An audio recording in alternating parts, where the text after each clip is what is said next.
माझ्या सर्व प्रिय विद्यार्थी मित्रांनो, मी दीपाली कुलकर्णी देशमुख माझ्या विंग्स ऑफ फिजिक्स या चॅनलमध्ये आपल्या सगळ्यांचं मनपूर्वक स्वागत करते। आपण बोर्ड परीक्षेसाठी क्विक रिव्हिजन सिरीज ही सुरू केलेली आहे आणि या सिरीज अंतर्गत आपण पूर्ण सिलेबस मधले सगळे डिफरन्सेस बघतो आहोत। याच्या आधीच्या भागात आपण चॅप्टर क्रमांक 1 ते चॅप्टर क्रमांक 5 असे त्यातले सगळे डिफरन्सेस पाहिले आणि आजच्या भागात या दुसऱ्या भागात आपण chapter number 6 to chapter number 8 पर्यंतचे सगळे डिफरन्सेस पाहणार आहोत। याचा तुम्हाला खूप ठिकाणी उपयोग करता येणार आहे। डेफिनेशन आली तर डेफिनेशन, एमसीक्यू मध्ये उदाहरण आले तर उदाहरणं, तर किंवा 1 मार्काला प्रश्न आला कुठे तर कन्सेप्च्युअल प्रश्न आला तर या डिफरन्स वरून तुम्हाला लिहिता येणार आहे। असे खूप सारे उपयोग तुम्हाला या डिफरन्सेसचे होणार आहे। फक्त ते तुम्हाला करून घेता यायला पाहिजे, म्हणजे केलेला अभ्यास तुम्हाला मल्टिपल ठिकाणी यूज करण्याचं टेक्निक हे तुम्हाला आलं पाहिजे, म्हणजे मग तुम्हाला कमी कष्टात चांगले मार्क्स पडतील। तर आपण वेळ न घालवता सुरू करूया। आपला चॅप्टर नंबर 6 आहे सुपरपोजिशन ऑफ वेव्ह। आता याच्यामध्ये पहिला फरक तुम्हाला विचारला जातो प्रोग्रेसिव्ह वेव्ह आणि स्टेशनरी वेव्ह। मग आता बघा, हे असं मीडियम आहे आणि या मीडियम मध्ये जर तुम्ही डिस्टर्बन्स क्रिएट केला तर या पद्धतीने अशी जी वेव्ह तयार होते तर हिला म्हणायचं प्रोग्रेसिव्ह वेव्ह। दिलेल्या दिशेने सतत पुढे पुढे जात राहणारी वेव्ह तिला म्हणायचं प्रोग्रेसिव्ह वेव्ह। आणि म्हणून जेव्हा तुम्ही मीडियम मध्ये असा डिस्टर्बन्स क्रिएट करता, this is the medium and in that medium when disturbance is there at that time the progressive wave is produced, and therefore first point, progressive waves are produced when the disturbance is created in the medium। कळलं का कधी तयार होते ती? मग आता बघा, जेव्हा अशी तुमची 2 भक्कम आधारामध्ये एक दोरी बांधलेली आहे आणि याच्यामध्ये एक ही पहिली वेव्ह अशी गेली आणि तंतोतंत तिच्यासारखी दुसरी वेव्ह, ही पहिली वेव्ह ह्या डायरेक्शनने गेली आणि तिच्यासारखीच तंतोतंत दुसरी वेव्ह अशी अपोजिट डायरेक्शनने आली आणि ही जी वेव्ह तयार झाली हिला म्हणायचं स्टेशनरी वेव्ह। मग आता बघा, व्हेन 2 आयडेंटिकल, ही पहिली वेव्ह होती आपली आणि ही आपली दुसरी वेव्ह आहे, मग ह्या तंतोतंत सारख्या आहेत आणि म्हणून when 2 identical waves travelling along the same path, त्या दोन्हीचा पाथ सारखा आहे, travelling along the same path in opposite direction. बघा, एक पुढे गेली, पुढच्या या डायरेक्शनने गेली फॉरवर्डने आणि दुसरी बॅकवर्ड डायरेक्शनने आली आणि म्हणून travelling along the same path in opposite direction interfere with each other, then the resultant wave is called as stationary waves। नावाचाच अर्थ आहे, ती पुढेही जात नाही, ती मागेही येत नाही, ती स्टेशनरी आहे, स्थिर आहे, म्हणून हिला स्टँडिंग वेव्ह असं पण म्हटलं जातं। मग कळली का डेफिनेशन? काय बघा, when 2 identical waves traveling along the same path in opposite direction interfere with each other, then resultant wave is formed in the form of loop and that wave is called as stationary wave or standing wave। याच्यावरूनच तुम्ही दुसरा पण फरक सांगू शकता बाळांनो, की ही wave फक्त forward डायरेक्शनने जाते, progressive wave always travel along forward direction and it remains stationary। ही पुढेही जात नाही, मागेही जात नाही, असा मनाने तुम्हाला कन्सेप्च्युअल दुसरा पॉइंट लिहिता येतो। आता इथे बघा, या वेव्हचं हे जे अँप्लिट्यूड असतं ना बाळांनो, तर हे amplitude of all particles are same. सगळ्या पार्टिकलचं अँप्लिट्यूड इथे सेम आहे। इथं मात्र जिथं हे असं नोड आणि अँटीनोड तयार होतात आणि नोडच्या तिथे अँप्लिट्यूड 0 आहे आणि जिथे अँप्लिट्यूड आहे अँटीनोड आहे तिथे अँप्लिट्यूड मॅक्सिमम आहे, म्हणजे इथं amplitude of all particle is same आणि इथं amplitude of particles are different. नोडला 0, अँटीनोडच्या तिथे मॅक्सिमम। समजलं? म्हणजे अँप्लिट्यूड सोपं लक्षात ठेवायचं, ए सेम, इकडे ए डिफरंट, ए म्हणजे अँप्लिट्यूड आणि हा ए म्हणजे अँटीनोड। कळलं का? मग पुढचं बघा, they transfer energy through the medium. ही वेव्ह एनर्जी ट्रान्सफर करते, पण ही एकाच जागी स्थिर उभी आहे, ही पुढेही जात नाही, मागेही येत नाही, म्हणून ही एनर्जी ट्रान्सफर करत नाही। They do not transfer energy in the medium. आता बघा, याचं एक्झाम्पल साऊंड वेव्ह आणि याचं example waves on a string which is stretched between 2 fixed point. 2 भक्कम आधारामध्ये जी दोरी बांधलेली आहे तिच्यावर ज्या वेव्स तयार होतात त्या स्टेशनरी वेव्स या प्रकाराच्या असतात. आणि मी तुम्हाला ऍडिशनल अजून एक पॉइंट सांगितला. बघा काय सांगितलं मी, तर it travel in a forward direction and it remains stationary. ही वेव्ह नेहमी स्टेशनरी असते. तुम्हाला फक्त 2 पॉइंट लिहायचे, कोणतेही 2 लिहिले तरी तुम्हाला 2 मार्क्स पडतील. तर या पद्धतीने तुम्ही फक्त सगळे लिहून काढू नका. तुम्हाला जे सोपे वाटतात ते 2 पॉइंट फक्त तुमच्या वहीत लिहा आणि तेवढेच करा. सध्या तुमच्याकडे वेळ खूप कमी आहे. हाच फरक जर तुम्हाला लिहायचा असेल तर इथे तुम्हाला ह्या पद्धतीने पण तो लिहिता येईल. त्यातले जे सोपे पॉइंट वाटतात ते सोपे पॉइंट तुम्ही घेऊ शकता. आता पुढचा फरक आपल्याला बघायचा बघा, हार्मोनिक्स आणि ओव्हरटोन.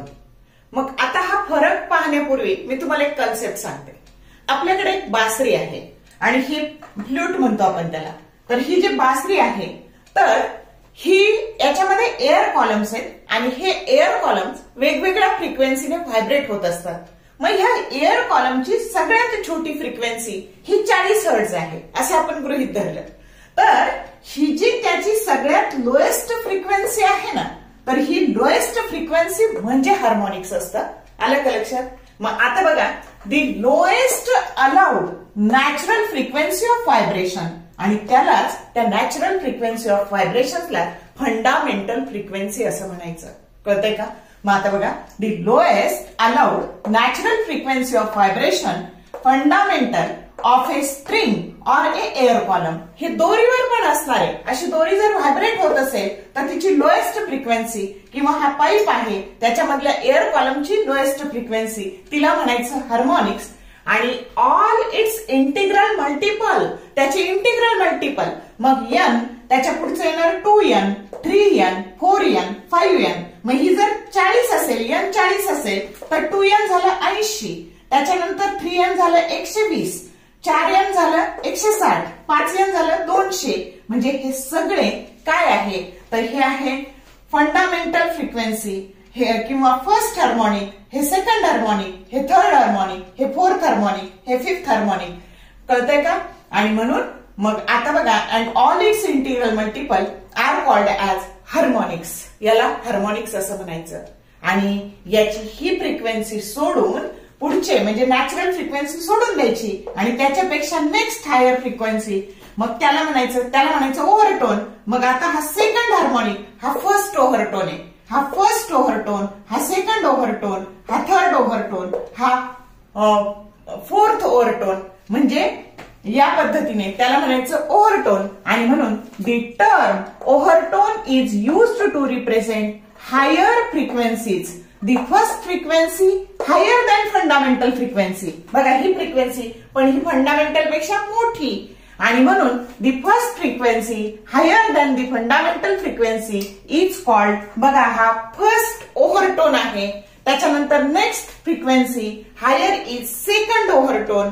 हा फर्स्ट ओव्हरटोन, हा सेकंड ओव्हरटोन, हा थर्ड ओव्हरटोन, हा फोर्थ ओव्हरटोन. समजलं का? And so on. या पद्धतीने त्याला म्हणायचं ओव्हरटोन.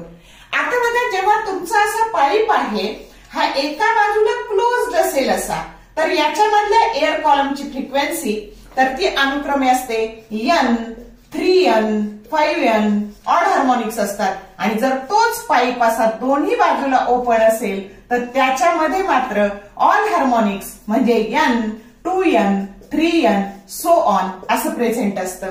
आणि म्हणून या केसमध्ये हे असेल प्रेझेंट, त्याच्यानंतर हे प्रेझेंट असेल आणि 5n म्हणजे हे प्रेझेंट असेल. समजताय का? या केसमध्ये. आणि इथं मात्र हे सगळेच प्रेझेंट असतील for in case of A pipe open at both end. आणि म्हणून all harmonics may or may not be present, म्हणजे ते असतील किंवा नसतील. बघा या केसमध्ये फक्त हे 3 असतील, या केसमध्ये सगळे असतील. आणि म्हणून दुसरा सोपा point, all harmonics may or may not be present in the sound. इथं मात्र सगळे ओव्हरटोन हे प्रेझेंटच असतात. म्हणून all overtones are actually present in the given sound. आता तुमच्या टेक्स्टबुक मध्येच हा फरक दिलेला आहे, मी फक्त त्याला सेपरेट करून व्यवस्थित लिहिलेले हे पॉइंट तुमच्या पुस्तकात दिलेले आहेत. आता तुम्हाला त्याचा व्यवस्थित अर्थ कळला असेल की हे या शब्दांचा अर्थ किंवा या वाक्यांचा अर्थ काय आहे. तर या पद्धतीने कदाचित तुम्हाला फक्त हार्मोनिक्सची व्याख्या येऊ शकते, कदाचित फक्त ओव्हरटोनची व्याख्या येऊ शकते, किंवा याच्यावर एमसीक्यू येऊ शकतो की all harmonics are present, may or may not be present. आलं का लक्षात? तर कशाही प्रकारे प्रश्न विचारला, एकदा कन्सेप्ट क्लिअर असेल तर आपल्याला लिहिता येतं.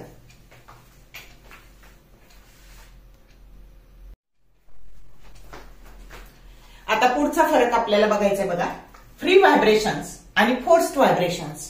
आता हाच फरक तुम्हाला ऑसिलेशन चॅप्टर मध्ये फ्री ऑसिलेशन्स आणि फोर्स्ड ऑसिलेशन्स म्हणून पण विचारला जाईल. कन्सेप्ट सारखीच आहे. मग आता बघा इथे आता हा सिंपल पेंडुलम आहे. असा भक्कम आधारापासून हा ओ हॉरिझॉन्टल सपोर्ट आहे आणि त्याच्यापासून असा हा बॉब इथे टांगून ठेवला. आता ही त्याची जेव्हा हा स्थिर आहे म्हणजे इथे हा हलत नाहीये, हा फिक्स आहे, तर याला म्हणायचं त्याची इक्विलिब्रियम पोझिशन. कोणती पोझिशन म्हणायची? Stable equilibrium position. आता याला मी डावीकडं किंवा उजवीकडं नेलं आणि ओढलं, मग काय होईल? आणि सोडून दिलं या पद्धतीने, तर तो असा पुढे मागे जाईल आणि प्रत्येक वेळी त्याचा असं अँप्लिट्यूड. आता समजा हा इथे असा पहिल्यांदा एवढं अंतर गेला, पुढच्या वेळेस आणखी कमी झालं, मग परत कमी झालं, असं कमी कमी होत काही वेळाने तो परत आहे तसाच स्थिर झाला. समजलं का? मग याला म्हणायचं फ्री व्हायब्रेशन. काय म्हणायचं त्याला? Free vibration. मग free vibrations are produced when a body is disturb from its equilibrium position. हा स्थिर होता. ही कोणती पोझिशन होती त्याची? इक्विलिब्रियम पोझिशन होती. आणि तिथून आपण त्या बॉबला सोडून दिलं आणि त्यावेळेचे त्याचे जे व्हायब्रेशन्स आहेत तर त्याला कोणते व्हायब्रेशन्स म्हणायचं? फ्री व्हायब्रेशन्स असं म्हणायचं. कळतंय काय? बघा, free vibrations are produced when a body is disturb from its equilibrium position and released. मग आता इथं याची जी फ्रिक्वेन्सी असते ना त्याला नॅचरल फ्रिक्वेन्सी असं म्हणायचं. आणि ही जी फ्रिक्वेन्सी आहे बघा, कोणती फ्रिक्वेन्सी? तर याला नॅचरल फ्रिक्वेन्सी. बॉडीची व्हायब्रेट होते तर ती कोणत्या फ्रिक्वेन्सीने होते? नॅचरल फ्रिक्वेन्सीने बॉडी व्हायब्रेट होते. आणि ही जी फ्रिक्वेन्सी आहे ती कशावर डिपेंड्स असते? तर ती या बॉडीच्या नेचरवर अवलंबून असते. आणि म्हणून frequency depends upon the nature of the body. आता फॉर एक्झाम्पल इथे असा झोका टांगलेला आहे आणि तुम्ही त्या झोक्याला, तो स्थिर आहे आणि त्या झोक्याला असं एकदा ओढलं आणि सोडून दिलं आणि परत त्याला मागून तुम्ही धक्का म्हणजे परत हाताने तो परत झोका लोटला नाही, एकदा फक्त असा स्थिर होता तेव्हा एकदा ओढला आणि सोडून दिला. मग बघा प्रत्येक वेळेस ते कमी कमी कमी कमी अंतर होईल आणि काही वेळाने तो झोका परत जसा स्थिर होता तसा राहील. आणि त्या व्हायब्रेशन्सला म्हणायचं फ्री व्हायब्रेशन्स आणि फ्रिक्वेन्सीला म्हणायचं नॅचरल फ्रिक्वेन्सी. आणि इथे अँप्लिट्यूड काय होत जातं? तर डिक्रीज होत जातं. म्हणजे पुढचा पॉइंट पण तुम्ही असं म्हणू शकता की amplitude goes on decreasing. Amplitude कमी कमी होत जातं प्रत्येक वेळी. आता फोर्स्ड व्हायब्रेशन. आता तोच झोका आहे पण त्याला तुम्ही इथे एकदा ओढलं सोडून दिलं होतं इथे. आता तुम्ही प्रत्येक वेळी कॉन्स्टंट फोर्स लावता. असं प्रत्येक वेळी त्या झोक्याला समजा 5 न्यूटन फोर्स लावला, प्रत्येक वेळी 5 न्यूटन लावला तर बरोबर तो तेवढंच अंतर प्रत्येक वेळी तितकंच कॉन्स्टंट अंतर जाणार आहे. आणि याला म्हणायचं म्हणजे तुम्ही फोर्स लावून हे व्हायब्रेशन झालेले आहेत म्हणून त्याला म्हणायचं फोर्स्ड व्हायब्रेशन. बघा, forced vibrations are produced under the action of periodic force. Periodic force म्हणजे कॉन्स्टंट फोर्स तुम्ही लावता आहात. समजलं? आणि याची जी फ्रिक्वेन्सी आहे ती depends upon the applied periodic force.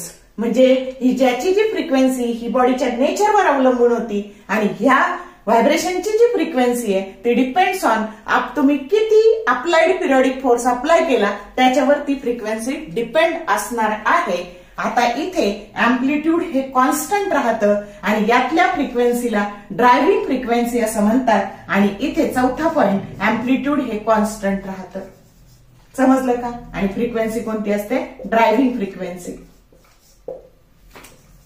असे फरक लिहिता येतात. तर या पद्धतीने मग कन्सेप्ट कळाली का? आणि आता फ्री व्हायब्रेशन, फोर्स्ड व्हायब्रेशन आणि मी लगेच तुम्हाला रेझोनन्सची पण कन्सेप्ट सांगून टाकते की जर आता रेझोनन्स म्हणजे काय? तर जर तुम्ही म्हणजे तुम्हाला कशातलाही फरक आला तरी क्लिअर होईल. जर तुम्ही इथे त्या बॉडीला असा एक्सटर्नल पिरियडिक फोर्स लावला पण लकीली तो फोर्स त्या बॉडीच्या नॅचरल फ्रिक्वेन्सी एवढाच असेल तर त्यावेळी म्हणजे तुम्ही ही जी फ्रिक्वेन्सी लावली एक्सटर्नल पिरियडिक फोर्सची जी फ्रिक्वेन्सी आहे आणि त्या बॉडीची नॅचरल फ्रिक्वेन्सी ज्या वेळेस मॅच होतात त्यावेळेस तिथं आपल्याला खूप मोठा आवाज ऐकू येतो आणि त्याला म्हणायचं रेझोनन्स. समजतंय का? म्हणजे ही एक्सटर्नल पिरियडिक फोर्सची फ्रिक्वेन्सी आणि नॅचरल फ्रिक्वेन्सी जेव्हा मॅच होतात तेव्हा रेझोनन्स घडतो, खूप मोठा आवाज आपल्याला ऐकू येतो आणि त्याला म्हणायचं रेझोनन्स आणि त्याच्यामध्ये अँप्लिट्यूड हे मॅक्सिमम असतं. समजलं? तर या पद्धतीने तुम्हाला फ्री व्हायब्रेशन, फोर्स्ड व्हायब्रेशन आणि रेझोनन्स याच्यामधला फरक आपल्याला सांगता येईल.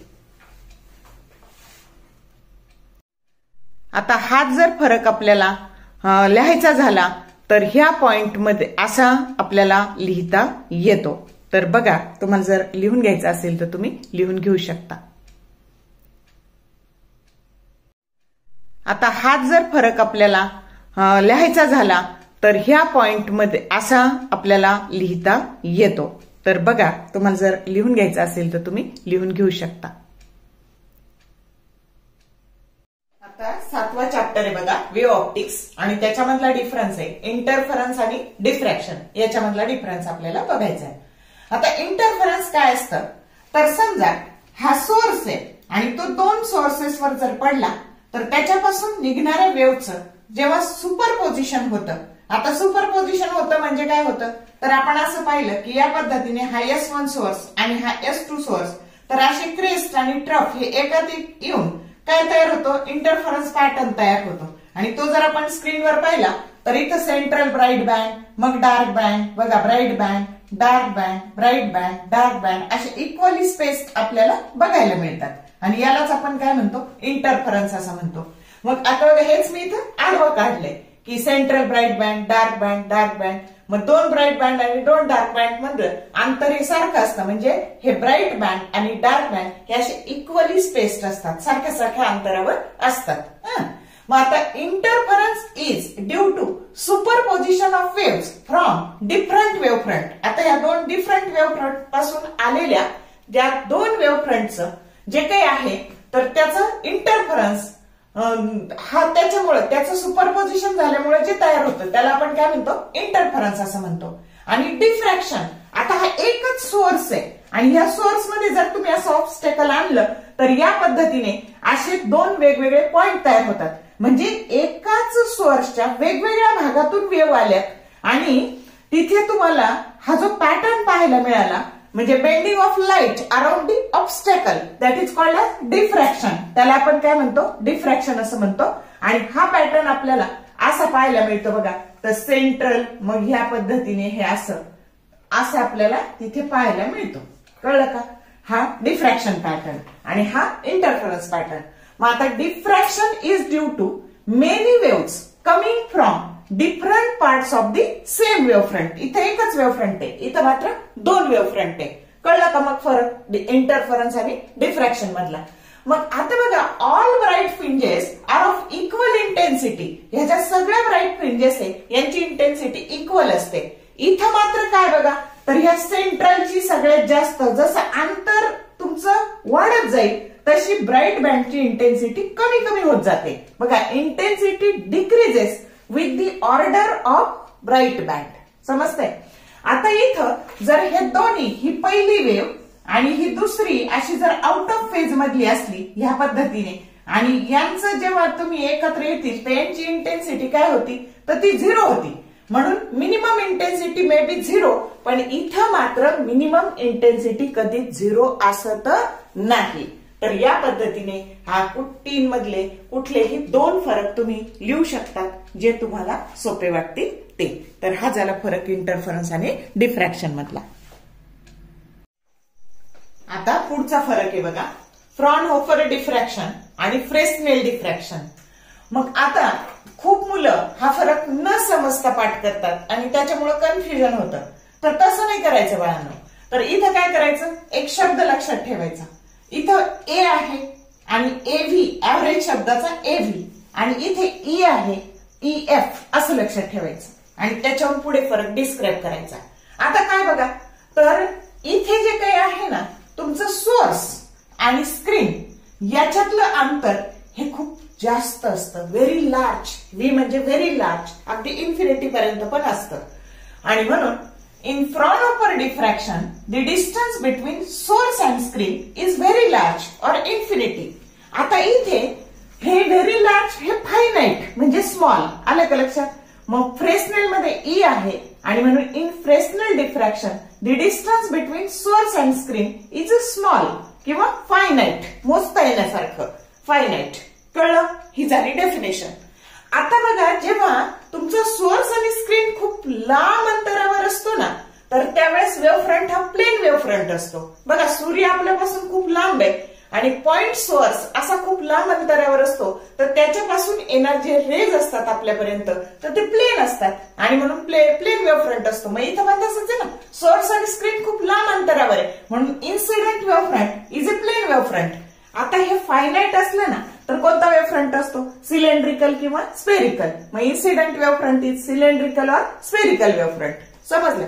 आणि याच्यामध्ये आता जेव्हा खूप लांब अंतरावर जर आपल्याला गोष्ट पाहिजे असेल तर आपल्याला कॉन्व्हेक्स लेन्स वापरावा लागतो आणि म्हणून इथं कॉन्व्हेक्स लेन्स इज रिक्वायर्ड. आता इथं खूप जवळच्या अंतरावर पाहायचं, मग लेन्स लागणार आहे का, नाही लागणार, म्हणून convex lens is not required. आता तुम्हाला हा प्रश्न असा येऊ शकतो 2 मार्काला, explain Fraunhofer diffraction, explain Fresnel diffraction और distinguish between Fraunhofer diffraction and Fresnel diffraction.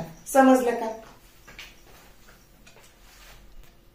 आता हा फरक जर आपल्याला लिहायचा असेल तर ह्या पद्धतीने आपल्याला तो लिहिता येतो.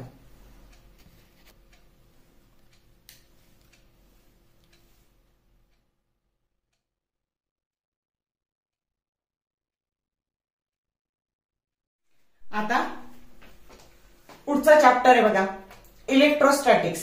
आणि त्यातला खूप आणि खूप महत्वाचा असा डिफरन्स आपल्याला बघायचा आहे, distinguish between polar dielectric and non polar dielectric. आता तुम्हाला सीईटीला किंवा रेग्युलरला पण असाही प्रश्न येऊ शकतो, dash dash is a example of a polar dielectric और dash dash is a example of non polar dielectric, किंवा फिगर देतील out of which dielectric which is polar और out of this dielectric which is non polar, याच्या आकृत्या तरी काढून देतील. तर या प्रकारे प्रश्न विचारला तुम्हाला जाऊ शकतो. मग आता लक्षात काय ठेवायचं शॉर्टकट, तर पोलर मध्ये पी आहे.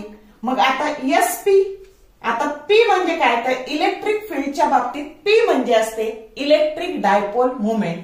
म्हणजे जेव्हा 2 चार्जेस, पॉझिटिव्ह चार्ज आणि निगेटिव्ह चार्ज काहीतरी अंतराने सेपरेट झालेले असतात त्यावेळेस तुमची डायपोल मोमेंट असते एका चार्जचं मॅग्निट्यूड गुणिले अंतर, त्याच्यातलं अंतर हे असतं 2L. तर ह्या पद्धतीने ही असते इलेक्ट्रिक डायपोल मोमेंट. आणि म्हणून इथं पी आहे याचा अर्थ तुमचा पॉझिटिव्ह चार्ज आणि निगेटिव्ह चार्ज हे काहीतरी अंतराने सेपरेट झालेले आहेत.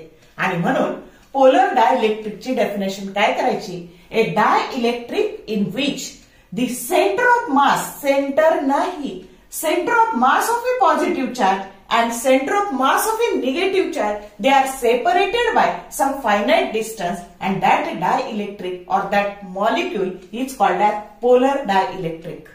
आता इथे P नाही, नो P, डायपोल मोमेंट नाही. मग डायपोल मोमेंट नाही याचा अर्थ काय, तर पॉझिटिव्ह चार्ज आणि निगेटिव्ह चार्ज हे बरोबर एकावर एक आहेत आणि म्हणून a dielectric in which center of mass of a positive charge that coincide, इथं do not coincide आणि इथं coincide with each other, then that dielectric is called as non-polar dielectric. मग आता बघा याच्यावरून आपल्याला पुढचा पॉइंट लिहिता येतो की इथे डायपोल मोमेंट किती असते, तर ती असते 10⁻30 कूलम मीटर. युनिट कुठून आलं, चार्जचं युनिट कूलम आणि अंतराचं युनिट मीटर. हे सीएम म्हणजे सेंटीमीटर नाहीये बाळांनो, हे कूलम आणि काहीतरी अंतर सोडून मीटर लिहायचं, म्हणजे सीएम नाहीये. तर डायपोल मोमेंटचं युनिट काय आहे, याचा युनिट कूलम इंटू मीटर. तर इथे डायपोल मोमेंट किती असते, तर 10⁻30 कूलम मीटर असते. आता इथे नाहीच आहे ना डायपोल मोमेंट, म्हणून पी बरोबर काय आहे, 0 आहे. त्याच्यानंतर आकार कसा आहे तर असिमेट्रिक. हे काय झालं असिमेट्रिक. Asymmetric in shape. आणि इकडे symmetric in shape. Symmetric in shape झालं. आणि एक्झाम्पल हे सगळ्यात महत्वाचे बघा. HCl वॉटर म्हणजेच H2O, त्याच्यानंतर अल्कोहोल आणि अमोनिया NH3 म्हणजे ammonia. These are the example of polar dielectric. आणि इकडे सेम वाले घ्यायचे बाळांनो. H2 आहे का एकावर एक. O2 N2 CO2. आता CO2 आहे ना हा लिनियर आहे तुमचा. लिनियर ट्रायटॉमिक आहे. हे तिन्ही एकाच लाईन मध्ये असतात. बेन्झीन आणि methane all are the example of the non polar dielectric. असा डिफरन्सचा उपयोग विविध ठिकाणी आपल्याला करता येतो. आता हा फरक जर आपल्याला लिहायचा असेल तर ह्या पद्धतीने आपल्याला तो लिहिता येतो.